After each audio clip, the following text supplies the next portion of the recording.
Pendant des années, la voix de Renaud a résonné comme celle d'un homme blessé qui transformait ses cicatrices en chansons.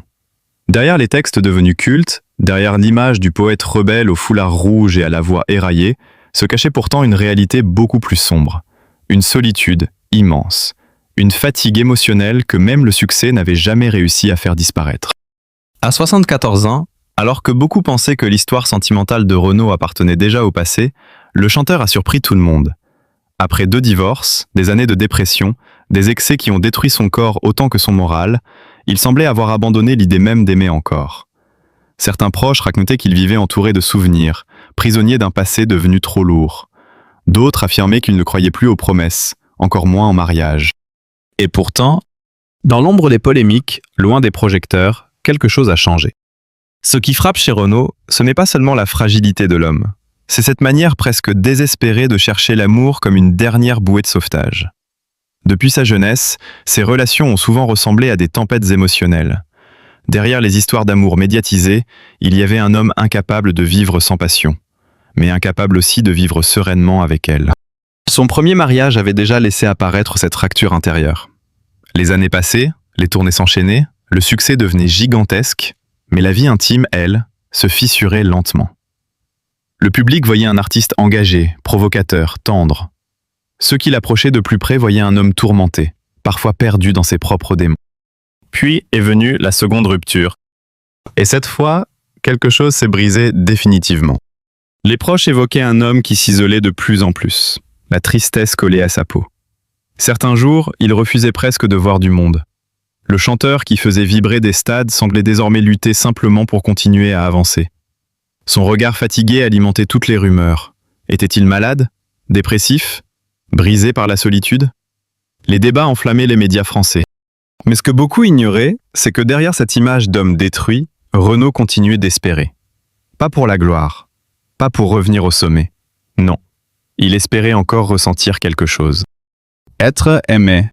Puis, un jour, une femme est entrée dans sa vie. Et soudain, les choses ont commencé à changer. Ceux qui le côtoyaient parlaient d'une transformation presque irréelle. Renaud souriait davantage. Il reprenait goût aux choses simples. Il semblait plus calme, moins agressé par ses propres pensées. Comme si cette présence féminine avait réussi là où tout le reste avait échoué, lui redonner l'envie de vivre. Très vite, les critiques ont explosé. La différence d'âge a choqué une partie du public. Sur les réseaux sociaux, certains accusaient le chanteur de vouloir revivre une jeunesse perdue. D'autres dénonçaient une relation impossible. Comme souvent avec Renaud, la France s'est divisée, entre ceux qui voyaient un homme enfin heureux et ceux qui soupçonnaient une histoire fragile, presque irréelle. Mais lui semblait ne plus vouloir écouter personne. Pour la première fois depuis longtemps, il paraissait apaisé. Et lorsque des rumeurs de mariage ont commencé à circuler, beaucoup ont cru à une folie passagère. Après 2 divorces douloureux, pourquoi recommencer? Pourquoi replonger dans ce qu'il avait si souvent décrit comme une source de souffrance? La réponse se trouvait peut-être dans son regard. Car à cet âge, où beaucoup abandonnent l'idée de recommencer leur vie, Renaud semblait découvrir quelque chose d'inattendu, la possibilité d'un dernier bonheur. Selon plusieurs confidences proches du chanteur, cette femme aurait profondément changé son quotidien. Elle l'aurait aidé à retrouver une certaine stabilité émotionnelle. Certains disent même qu'elle aurait contribué à le sortir de périodes extrêmement sombres où son entourage craignait pour sa santé morale. Et puis est arrivée cette nouvelle inattendue. Une grossesse.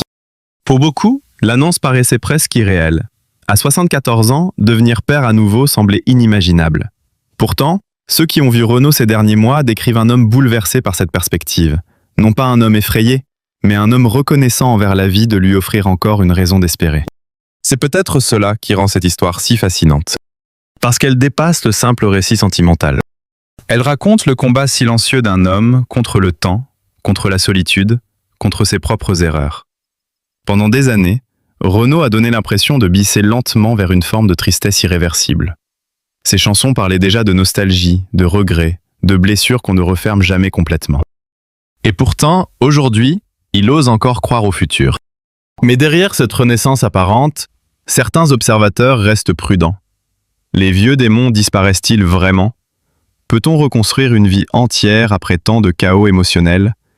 Ou bien cette nouvelle histoire n'est-elle qu'un fragile équilibre suspendu au-dessus du vide? Le plus troublant chez Renaud, c'est peut-être cette contradiction permanente. Il donne l'impression d'être à la fois incroyablement fort et terriblement vulnérable, comme si chaque bonheur dans sa vie portait déjà la peur de s'effondrer. C'est aussi ce qui explique pourquoi son parcours touche autant de gens. Parce qu'au fond, derrière la célébrité, derrière les scandales et les divorces, beaucoup voient simplement un homme qui n'a jamais cessé de chercher l'amour, malgré toutes les douleurs qu'il lui a causées. Et peut-être que la vraie question est là. Après tant d'épreuves, après tant de ruptures et de blessures, Renaud a-t-il enfin trouvé la paix, ou seulement une dernière illusion avant la fin du voyage? Ce qui rend l'histoire de Renaud encore plus troublante, c'est ce contraste permanent entre la fragilité de l'homme et l'immense héritage qu'il a construit au fil des décennies. Car derrière les blessures sentimentales, les divorces et les années d'excès, Renaud reste l'un des artistes les plus riches culturellement et émotionnellement de la chanson française. Sa fortune, justement, a longtemps alimenté les fantasmes. Pendant plus de 40 ans, ses albums se sont vendus par millions. Chaque tournée remplissait des salles immenses. Les droits d'auteur de ses chansons continuent encore aujourd'hui de générer des revenus considérables. Même dans les périodes où il disparaissait des médias, son nom restait une machine à émotion pour plusieurs générations de Français.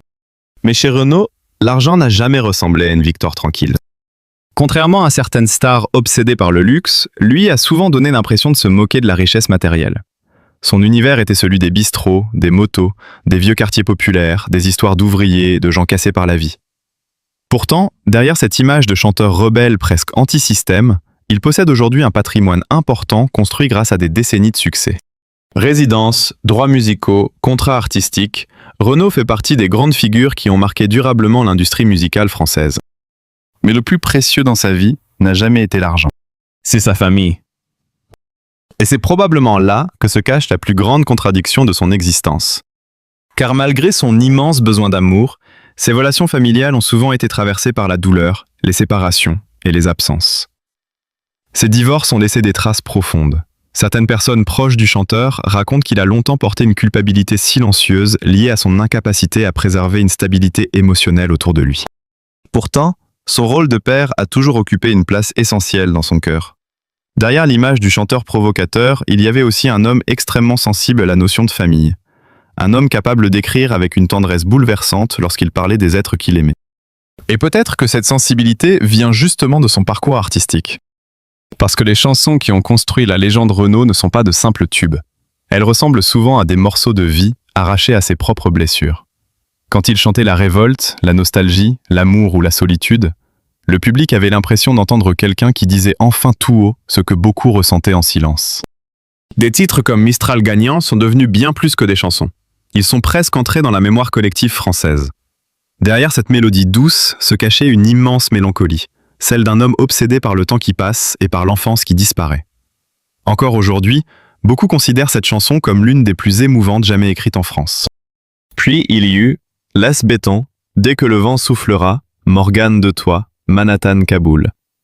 À chaque époque, Renaud semblait réussir l'impossible, parler des douleurs personnelles tout en touchant toute une société. Ses textes mélangeaient poésie populaire, colère sociale et fragilité intime. C'est précisément cette sincérité brute qui a construit son immense popularité. Mais derrière les applaudissements, une autre réalité existait. Le succès ne l'a jamais protégé de ses démons. Au contraire, parfois, il semblait les amplifier. Plus sa carrière devenait gigantesque, plus l'homme paraissait se perdre intérieurement. L'alcool, les périodes d'isolement, les silences inquiétants, le public voyait lentement son idole se transformer. Certains fans avaient même l'impression d'assister à l'effondrement progressif d'un homme qui avait trop ressenti, trop aimé, trop souffert. Et pourtant, malgré les années noires, Renaud est resté debout. C'est peut-être cela qui fascine autant aujourd'hui, cette capacité presque irréelle à renaître après chaque chute.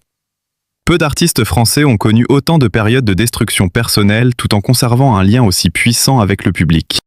Car au fond, les gens ne regardent pas seulement Renaud comme une star. Ils regardent un homme qui a traversé la vie avec toutes ses failles visibles.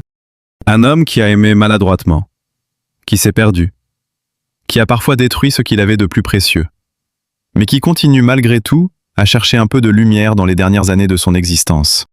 Et peut-être que c'est précisément pour cela que son histoire touche encore autant de personnes aujourd'hui.